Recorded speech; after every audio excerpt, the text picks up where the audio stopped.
네, 라이브 머니톡 시간 함께하도록 하겠습니다. 요즘 주식시장에서 공모주 많은 분들이 뜨거운 관심 가지고 계시잖아요. 오늘 알아보도록 하겠습니다. 네, 오늘 손지영 미래에셋증권 대전센터 선임 매니저 나와주셨습니다. 안녕하세요. 네, 안녕하세요. 네, 저희도 초반에 공모주를 해봤었다라는 얘기를 얼핏 드리긴 했는데 요즘 굉장히 관심이 뜨겁잖아요. 네, 맞습니다. 그래서 공모주가 어떤 건지 개념부터 잡고 넘어가 볼까요? 네, 그럴까요? 실제로 공모주 청약이 요즘 정말 핫한 것 같습니다. 네. 열풍이 있을 정도로 최근에 공모주 건수도 굉장히 많아서 느낌으로는 주 1회 정도 이렇게 새로 상장하는 기업들이 나타나는 것 같은 느낌이 들 정도인데요. 오늘도 전화를 좀 많이 받고 왔습니다. 우리가 공모주 투자의 정확한 표현은 IPO, 아마 들어보셨을 건데요. 우리가 포털 사이트에서 기업 공모주 투자하려고 일정표 보실 때도 IPO를 검색을 하시면 리스트가 나오는데요. 이게 이제 이니셜 퍼블릭 오퍼링이라고 해서 처음으로 기업이 대중에게, 불특정 다수에게 기업을 공개하는 걸 얘기합니다. 네. 그래서 이제 법적 절차가 있고요. 기업이 상장을 하기 전에 상장 심사도 받게 되는데 이렇게 처음으로 대중한테, 일반 투자자들한테 주식을 투자할 수 있게끔 청약 기회를 주는 것을 우리가 IPO라고 하고 이걸 투자하시는 것들을 공모주 투자라고 보통 말씀을 하십니다. 그러면 왜 공모주 IPO를 하게 될까요? 기업들은? 여러 가지 이점이 있어서일 텐데요. 네. 제일 쉽게 이해하실 수 있는 거는 기업이 돈이 필요하기 때문에 그렇습니다. 이제 IPO를 하게 되면 대규모의 자금을 좀 조달할 수가 있게 되고요. 어디에 사용할지는 이제 증권신고서 같은 걸 작성을 하게 되도록 되어 있습니다. 기업이 또 홍보용으로 좋기 때문에 이제 상장을 하게 되면 여러 가지 행정 절차를 복잡한 게 많음에도 불구하고 이제 기업 공개를 하는 기업들이 많아지고 있죠. 네, 기업 공개. 근데 이제 검색을 통해서 공모주가 무엇인다는 대충 느낌은 왔는데 네네. 이 공모라는 단어 자체의 의미가 사실 그렇게 크게 와닿진 않거든요. 이 공모라는 거 정확히 어떻게 보면 될까요? 그러니까 공모라는 게 이렇게 뒤에 나와 있는 것처럼 퍼블릭 오퍼링이거든요. 그러니까 이제 일반 투자자 불특정 다수한테 기업을 공개하는 거기 때문에 아주 쉽게 생각하신다면 뉴스 보시면 어떤 특정 기업이 IPO를 통해서 뭐 300억 자금을 조달했다. 그래서 어디에 투자하겠다라고 얘기를 하는데요. 이 공모한다는 건 이렇게 돈을 좀 대규모로 일반 불특정 다수한테 돈을 모집을 한다라고 이해하시면 쉬울 것 같습니다. 네. 최근에 이제 이런 공모를 하게 되면, 이제 IPO를 하게 되면 기관 투자자나 일반 투자자들이 자금을 투자를 하게 되는데요. 일반 투자자분들한테 배정 비율을 조금 더 높여가면서 최근에 실제로 그 기업에 투자하려고 하는 일반인들에게 좀 더 IPO 기회를 많이 늘려주고 있는 추세입니다. 네. 이렇게 상장할 기업에 투자를 하는 것이기 때문에 위험성도 있지만 수익률도 높을 것 같다라는 생각이 들고 있거든요. 그런데 이 공모주 인기가 높은 이유가 있을 것 같아요. 어떻게 보세요? 그러니까 왜 이렇게 많은 사람들이 공모주에 요즘 열광을 하게 될까? 특히 올해 이렇게 생각을 해봤는데 작년도에 코로나 때문에 이제 상장을 좀 미뤘던 기업들이 많을 거예요. 네. 올해 이제 기회다. 좀 투자 열풍이 있었을 때 많이 상장을 하게 되는 것 같고요. 그래서 이제 이름만 들어봐도 아는 기업들이 뭐 카카오뱅크라던가 얼마 전에 있었던 현대중공업과 같이 큰 기업들이 IPO에 나섰습니다. 그래서 이제 대어라고 얘기하는 이제 규모가 큰 기업들이 공개를 해서 IPO를 하게 되었고요. 또 하나는 예전에는 이제 기관 투자자들이나 돈이 많은 슈퍼리츠들 대상으로만 공모주가 좀 이렇게 전유물처럼 투자가 됐었는데 일반 투자자들한테도 배정 방식을 좀 바꾸면서 기회를 확대해 줬어요. 그렇게 되면서 소액 투자자들도 공모주를 투자할 수 있겠구나라고 하면서 관심이 커졌고요. 또 하나는 처음 이제 기업이 상장을 하게 되는 거다 보니까 일정 부분 할인을 해서 시작을 하게 됩니다. 그래서 저가 매수의 기회다라고 생각하셔서 많이들 투자하시는 것 같습니다. 맞습니다. 근데 하이 리스크, 하이 리턴이라고 하잖아요. 수익이 높을수록 그만큼 위험 부담도 크다는 건데 공모주에 도전하기 전에 반드시 좀 봐야 할 것이 있다면 어떤 것이 있을까요? 네, 우리가 이제 공부해야 된다는 얘기 많이 했잖아요. 네네. 그러니까 이제 당연히 어떤 기업에 대해서 내가 신주 청약, 공모주를 청약하시려면 기업에 대한 좀 스터디를 하셔야 됩니다. 이왕이면 친구들끼리 모여서 같이 공개된 정보를 좀 공부를 하시면 좋을 것 같은데요. 다트라고 그 포털 사이트에 치시면 금융감독원에서 운영하는 전자공시 시스템 화면이 열립니다. 네. 그러니까 우리가 게임하는 그 다트가 아니고 전자공시 시스템의 줄임말인데요. 여기에 청약하시려고 하는 공모 주식의 기업 이름을 치시면 증권신고서나 투자설명서가 나와 있습니다. 거기를 꼼꼼히 일독하시는 걸 좀 권유드리는데 읽어보시면 이제 공모하는 방식이나 이 돈을 모아서 어디에 어떻게 투자할지에 대한 자금 계획까지도 살펴보실 수가 있는데요. 그거 외에 유통 가능한 수량을 확인해 볼 수 있는 뭐 지분 구조라던가 최대 주주의 뭐 비중이라던가 이런 것들을 아주 잘 살펴보실 수가 있어서 투자에 대한 어떤 기회면 또는 이제 위험면에서도 증권신고서를 좀 살펴보시기를 권장드리고 있습니다. 그리고 이제 핵심 투자 위험이라는 게 증권신고서 뒤에 말미에 있는데요. 네. 거기에 보면 이 기업이 포함되어 있는 산업의 위험들이 섞여 있어요. 예를 들어 화장품 유통회사다라고 하면 화장품 유통 산업이 지금 어떤 식으로 진행이 되고 있는지에 대한 위험도 나와 있으니까 그것도 꼭 살펴보시기 바랍니다. 네. 이렇게 일단 청약이라는 게 일반적인 공모주의 참여 방법이라는 것 같은데 먼저 공모주 투자 절차와 과정을 알아야지 참여를 할 수 있을 것 같아요. 어떻게 그렇죠. 진행이 되나요? 네, 우선은 이제 당연한 거지만 계좌를 만들어야 합니다. 네. 근데 이 당연한 것도 힘들 수가 있어요. 왜냐하면 이제 공동주관사라고 해서 이제 공모주를 청약할 때 증권회사가 이제 얼마의 수량을 배정을 받아서 이렇게 공모를 하게 될 건지 정하게 되는데요. 그 주관하는 증권사의 계좌를 개설해야 되는데 다른 증권사에서 계좌를 만드시면 청약을 하실 수가 없습니다. 맞아요. 네. 첫 번째 계좌 개설이 일단 우선이 돼야 되는데 계좌 개설하실 때 또 주의하셔야 될 게 요즘에는 이제 대포 통장이나 뭔가 증권 계좌의 오남용을 막기 위해서 20일 동안 한 계좌만 만드실 수 있게끔 되어 있어요. 이거를 온라인에서 비대면을 만드시면 규제가 좀 강해서 만들 수가 없고 만약에 이제 증권사에 직접 방문을 하시면 복수의 계좌를 만들 수는 있긴 하십니다. 그리고 두 번째로는 계좌를 만들었으면 내가 얼마를 입금할지를 아셔야 되는데요. 증권사에 가시면 조견표란 게 나와 있고 홈페이지나 이제 뭐 어플로 들어가 있으셔도 몇 주가 최소 단위 수량인지 청약할 수 있는 이런 걸 확인할 수가 있습니다. 그래서 보통의 경우는 10주가 최소 단위 수량인데 만약에 공모 가격이 5만 원인 기업이 있다라고 하면 우리가 50만 원이 필요하겠죠. 네. 근데 모든 증권사가 그 돈을 다 달라고 하진 않고 50%만 맡기라고 합니다. 이걸 증거금이라고 얘기하는데 이 증거금을 계좌에 넣어 놓으셔야 되고요. 수수료가 청약 수수료가 있는 경우가 있을 수 있어서 2,000원, 3,000원을 먼저 넣어놓으시거나 아니면 환불금액에서 차감하는 형태로 하시거나 해서 수수료도 준비는 해두셔야 됩니다. 그다음에 이제 세 번째로는 청약 방식에 대해서 아셔야 되는데요. 보통 청약은 이틀간 진행이 되도록 되어 있습니다. 네. 그래서 첫날, 둘째 날 청약이 끝나고 나면 다음 날 얼마 받을 수 있을지 경쟁률을 통해서 확인을 하실 수가 있는데요. 정확하게는 공모주 청약 일정이 끝난 이틀 뒤에 네. 환불 금액이 들어오게 됩니다. 또는 추가 납입을 하는 경우도 있을 수는 있고요. 그래서 이제 환불금이 들어오면서 배정 수량을 확인하실 수 있고 가장 중요한 거 팔아야 될 거잖아요. 그렇죠. 그래서 네. 상장 후 언제 팔아야 될지 이 상장 일정에 대해서는 까먹지 않으시게 달력에 꼭 체크를 해주시기 바랍니다. 네, 공모주 투자 절차에 대해서 알아봤는데요. 이제부터가 정말 중요한 것 같습니다. 공모주 청약을 진짜 해보겠다 이렇게 마음 먹으신 분들은 들어가 보면은 그 주식마다 그 청약 가격, 공모 가격이 굉장히 달라요. 다르죠. 제가 최근에 했던 게 39,000원이었나? 주단 가격이. 이게 다 다르더라고요. 이건 네네네. 어떻게 결정이 되는 거예요? 우리가 이제 공모 가격이 어떻게 형성되는 건지 많이들 물어보시는 분들이 많으세요. 이거 5만 원 적정한 가격입니까? 라는 걸 많이들 물어보시는데 기업의 가치를 얘기할 땐 주당 가격을 보시면 안 되는 건 당연히 아시죠? 우리가 이제 가격이 결정이 되려면 그 기업의 밸류에이션을 해야 됩니다. 그래서 쉽게 좀 더 표현을 해드리자면 가치가 얼마인지를 아셔야 되는데 그 가치를 확인하기 위해서 일반 투자자분들한테 공모를 하기 며칠 전에 전문가라고 할 수 있는 기관 투자자들끼리 모여서 수요 예측이라는 걸 합니다. 네. 50억 미만인 경우에는 수요 예측도 생략하는 경우가 있는데 대부분은 다 큰 규모로 이제 공모주 청약을 하게 되기 때문에 이제 수요 예측을 하게 될 때 기관들이 얼마의 가격 밴드에서 청약을 하겠다라고 가격을 제시하게 되고요. 그렇게 될 때 경쟁률이 나오는데 뉴스에 보시면 사전 수요 예측상 경쟁률이 뭐 1,500대 1이었다. 이런 것들이 그런 수요 예측 과정을 얘기합니다.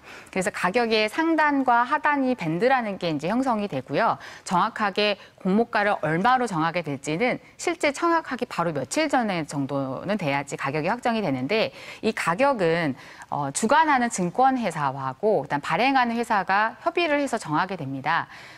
이 부분이 조금 중요한데 발행사는 더 많은 자금을 조달하고 싶으니까 좀 가격을 높게 책정하고 싶을 거고요.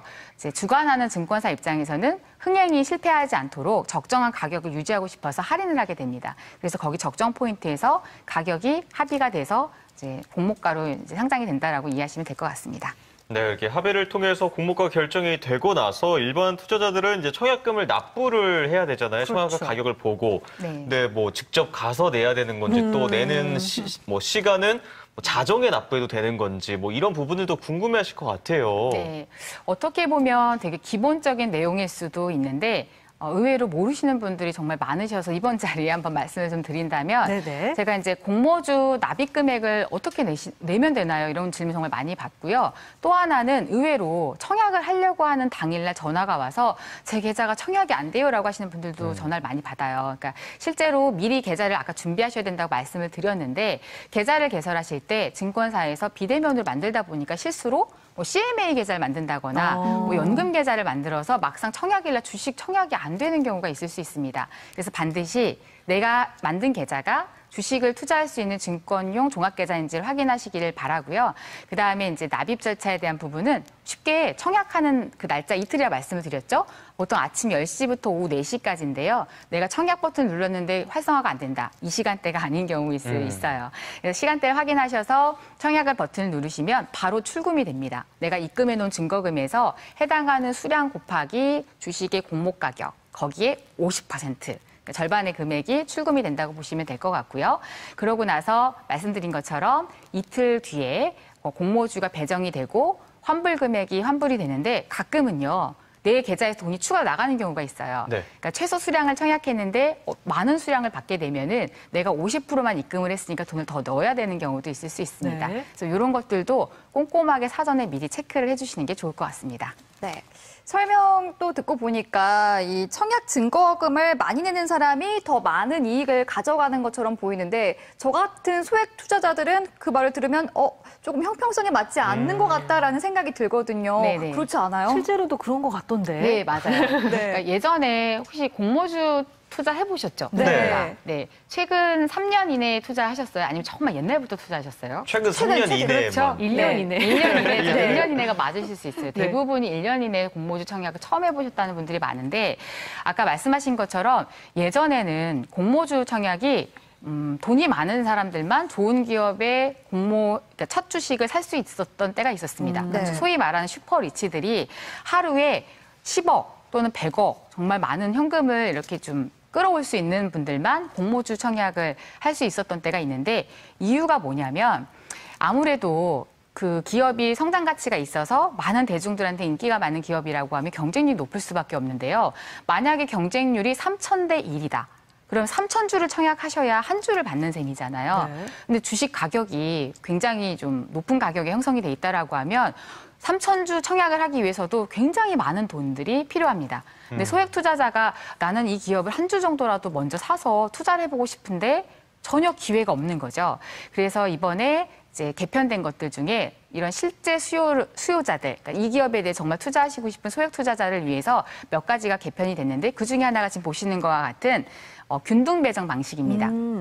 예전에는 100% 비례 방식으로 경쟁률로만 수장을 받았다라면 지금은 절반 정도는 균등 방식으로 배정을 받는데 이게 되게 쉬워요. 근데도 다들 이해를 잘 못하셔서 좀 간단하게 예를 들어 설명을 드려보면 네. 우리가 이제 A라는 기업이 300만 주 주식을 이번에 발행을 하는 거예요. 그런데 300만 주 중에서 A증권사가 100만 주, B증권사가 200만 주 이런 식으로 나눠서 가져가거든요. 이렇게 다 똑같이 가져가진 않습니다.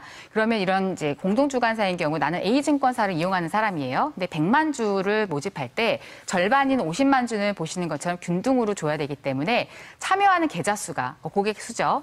50만 명이 되기 전까지는 한 주 이상은 다 받을 수가 있는 거예요. 그런데 만약에 너무 인기가 많아서 50만 개만 균등으로 나눠주기로 했는데 60만 계좌가 개설이 돼서 청약을 했다.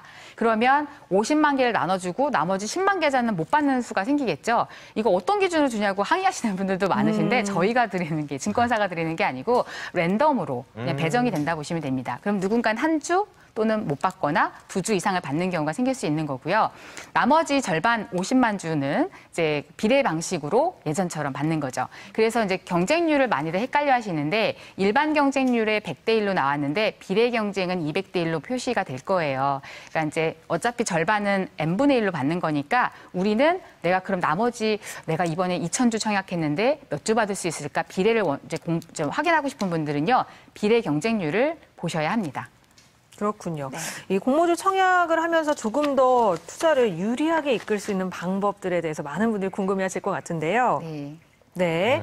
그 방법에 대해서 알아보기 전에 공모주 일반 청약 참여 기회 확대할 수 있는 이 방법들에 대해서 조금 더 알아볼까요? 네, 개선이 됐다고 들었거든요, 네. 이전보다. 그렇죠. 이제 균등 배정 방식으로 청약을 하시게 되면 아까 말씀드린 것처럼 한 주라도 일단 받는 분들이 생기겠죠. 네. 근데 우선은 이렇게 균등 배정 방식 개정만으로는 좀 부족할 수 있는 게 아까 말씀드린 것처럼 제가 기관 투자자를 말씀을 드렸는데요. 어떤 기업이 처음으로 공개 매수를 해서 내가 기업 공개를 해서 주식을 이렇게 발행을 하게 될 때 사실상 대부분은 기관 투자자분들한테 주식이 배정이 되게 되는데요. 네. 기관 투자자가 이제 뭔지 물어보시는 분들도 많아요. 일반하고 좀 다른가요? 근데 기관 투자자는 쉽게 얘기하면 전문 투자자들, 또 그러니까 금융회사라던가 우리가 제일 많이 알고 있는 걸로는 이제 뭐 국민연금공단 이런 네. 쪽, 또 우정사업본부 이런 곳에서 이제 청약을 하게 되는데 이제 일반 투자자한테 예전에는 20% 정도까지만 배정을 받게 됐었어요. 근데 모수를 늘려야 균등 배정도 많이 배정이 될 거 아니에요. 네. 그래서 그럼요. 이거를 개선을 해서 최대 30%까지는 일반 청약자들한테도 좀 주자. 그래서 배정 물량이 좀 확대가 됐고요. 그 다음에 세 번째로 보시는 것처럼 이제 증권사 계좌 중복 청약이 금지가 됐는데 예전에는 이게 특정 증권사 여러 개 이제 복수 증권사에서 공모주를 청약을 하게 될 경우에 한 사람이 바빠요. 저쪽 증권사, 이쪽 증권사 다니시면서 청약하시느라 정말 바쁘게 움직이셔야 됐거든요. 근데 그렇게 되면 실제 정말 청약을 하고 싶으신 분들보다는 돈을 많이 끌어서 유용해서 쓸 수 있는 분들이 좀 유리하다 보니까 이것도 개편을 해서 개선된 것은 중복 청약은 안 된다. 그러니까 증권사에서 하나를 선택하셔서 한 사람당 한 계좌만 만들 수가 있게끔 개선이 됐습니다. 아까 제가 예시로 300만 주 중에 200만 주는 B증권사, 100만 주는 A증권사라고 말씀드렸는데 경쟁률이 다를 수 있기 때문에 마지막 날 보통 이렇게 눈치를 보시다가 네, 네. 둘 다 계좌가 있는 분들은 나 여기 증권사 가서 청약해야지 하시는 분들도 있으세요. 네, 공모 배정 방식에 대해서 알아봤는데요. 자, 말씀드렸듯이 조금 더 투자를 유리하게 이끌 수 있는 방법들이 있을 것 같아요. 네, 그러니까 계좌 수를 많이 받고 싶어하는 분들이 이걸 많이 물어보시는데 방법은 가족을 동원하는 방법. 네. 일단은 가족들과 함께 투자하시죠라고 같이 투자하시는 방식이 있으실 것 같고 앞에서 말씀드린 것처럼 각각의 증권사가 여러 개인 경우에서 한꺼번에 공모주 청약을 한다라고 하면 경쟁률을 좀 확인해서 청약하는 방법이 있을 수 있습니다. 네. 이렇게 비상장 기업의 주식을 미리 상장되기 전에 미리 청약하는 만큼 공모점에서 예의주시하면서 지켜본 사람들도 계시거든요. 네, 네. 뭐 주의해야 될 점들도 있을까요? 저 여기 좀 중요하게 말씀드리고 싶은데 아까 제가 증권신고서 말씀드렸잖아요. 네. 투자설명서도 있고 여기 내용에 보시면 의무 보유 확약 기간이라는 걸 볼 수가 있어요. 이게 무슨 말일까라고 하는 되게 중요한 얘기예요. 그러니까 기관 투자자들이 많은 비중의 공모 주식을 청약해서 투자한다고 했잖아요. 이 경우에 기관 투자자들이 의무 보유 기간을 확약하는 경우가 있어요. 그러니까 뭐 한 달 동안 안 팔겠습니다. 뭐 3개월 동안 안 팔겠습니다. 또는 뭐 6개월, 1년 식으로 정하는데 이 의무 보유 확약 기간이 거의 짧거나 거의 없는 경우도 있어요. 그러니까 거의 없다는 얘기는 나 상장하면 다 팔아버려야지라는 생각이 있을 수도 있잖아요. 그렇기 때문에 공모주를 투자하실 때는 증권신고서를 좀 살펴보셔서 얼마나 많은 유통 물량이 공모주 상장 첫날 쏟아지게 될 것인지를 좀 살펴보셔야 돼요. 수요와 공급 원리가 있기 때문에 아무리 내가 사고 싶던 사람 많다고 하더라도 공급 물량이 확 쏟아지게 되면 가격이 떨어질 수 있기 때문에 네. 그 부분은 조금 주의하셔야 될 것 같습니다. 네, 네. 저희 오늘 공모주 알아보면서 많은 분들이 시청 소감과 또 궁금증 남겨주셨거든요. 한 분 한 분 만나볼까요? 네, 2357번님은 이제 시청 소감이신 거죠? 네. 무작정 젊은 두 남녀 보고 이슈. 저희 말하시는 거예요? 젊은 두 남녀. 그런데 이 문자가 될란가 모르겠네요. 기계 찰망구가 도전해보아요. 아우, 도전 아유, 잘해주셨고요. 네, 할머니 성공하셨어요. 성공하셨습니다. 네. 자, 이제 저희 공모주 궁금증은 또 어떤 게 있을까요? 네, 오자은 씨가 질문을 주셨는데요. 앞으로 공모주 상장 첫날에 VI가 해제되는데 그럼 공모주에 어떤 영향을 끼치게 될까요? 라고 질문을 주셨습니다. 우리가 이제 상장 첫날 물량이 쏟아질 수 있다 말씀드렸잖아요. 네. 그러다 보니 거래량이 터지기 때문에 이제 소위 말해서 이제 이런 것들이 이제 VI가 발동된다라는 거 주식 투자하시는 분들 들어보셨을 수는 있는데 네. 이게 일정 시간 동안에 사고 팔고 수량들이 모여져서 체결되고 그래서 체결을 조금씩 지연시키는 건데요. 이 VI가 해제가 된다라고 하면은 이렇게 체결을 좀 지연시키는 것들이 사라지는 것이기 때문에 훨씬 더 빠른 이렇게 체결과 빠른 거래, 많은 거래량이 일어날 수 있다라고 보시면 될 것 같습니다. 네. 이어서 밥값 해란님께서는요. 가족 모두 공모주 청약하고 제 계좌로 모아서 한꺼번에 주식을 팝니다. 이렇게 가족 주식을 제 앞으로 모아서 팔아도 될까요? 라고 해주셨거든요. 이 부분은 제가 FM대로 말씀을 드리자면 네. 일단은 이제 내가 가족들을 대리해서 업무를 할 수는 있습니다. 그러니까 업무 대리인이 지정이 되시거나 아이디를 이렇게 대리해서 주문을 넣으신다라면 주문을 대신하시는 건 괜찮은데 주식이 A 사람에서 B 사람으로 넘어오는 순간 양도 아니면 증여입니다. 주식이 입고와 출고가 될 땐 좀 주의하셔야 돼서 네. 가족들끼리 증여에 대한 그 증여 공제 한도가 생각보다 많지 않아요. 그래서 의외로 역증여를 자꾸 하시면서 증여세를 내셔야 되는 상황이 생길 수 있기 때문에 이런 경우는 좀 조심하셔야 될 것 같습니다.